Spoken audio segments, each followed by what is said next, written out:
reasonable period of time. We have a country that is a failing nation, but we're not going to have a failing nation very long. We are not going to allow this to happen. We love our country. We love it dearly. We're going to fight for our country. We're going to fight for our rights. We're not going to let this go on because it is not sustainable by any country. You cannot let, I believe, the number by the time we get him out. And remember the date, November 5th. It's going to be the most important date perhaps in the history of our country. The election is on November 5th. So we have Michigan coming next week. We have Super Tuesday. We have Ball coming. You know, we've set a record so far in Iowa, we got the most votes in history times two, just like this. The biggest margin of it. We then went to New Hampshire. You know, New Hampshire and Iowa, they've been around a long time politically. And we went to New Hampshire. We got the most votes in the history. That's like who has the most home runs, who has the most hits in baseball, or who threw the most touchdowns in football, who got the most points in basketball. It's very simple. We got the most votes in the history of New Hampshire primary. That's a tremendous, and that goes back so many decades, and we beat them. You know, you have John F. Kennedy, you have a lot of good people to beat, and we beat them by not a little bit, by a lot.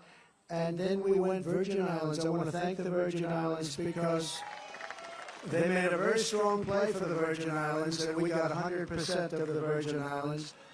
And then, of course, Nevada, as you know, we went to Nevada. We got 99.6% of the vote. And then they had a primary. And this is no candidate. You know, it's called, this is at various forms, unknown candidate. But this is no candidate.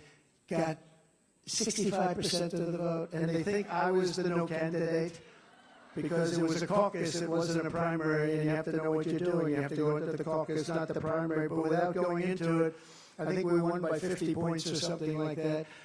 So, and then we come here, and what an honor this is. You know, in South Carolina, I've won every primary by a record, and we won every election by a record, and people like these two, and like this great governor and your great lieutenant governor, and I have to say, thank you very much, Pam.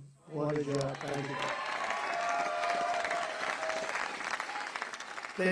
They make it really easy, and many of them, as I was announcing, it seems like a long time ago, but as I was announcing, before I finished the speech, they said, we're endorsing Trump.